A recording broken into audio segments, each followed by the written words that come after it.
Welcome to the Banker Lamp. Please enjoy the video. You start by verifying the essentials. Confirm the server certificate is valid and matches the host you will connect to, and make sure TLS 1, 2 or newer is enabled. Next, open outbound TCP port 443 on your client and permit the handshake through any local firewall.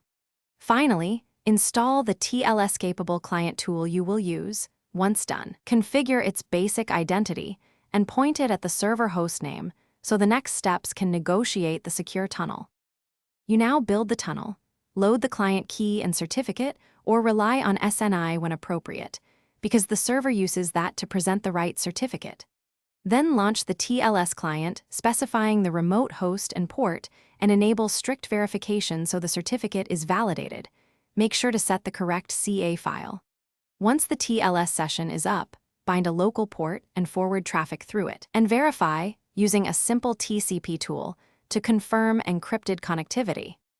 You finish by making an authenticated request through the tunnel to confirm the server responds over the encrypted channel.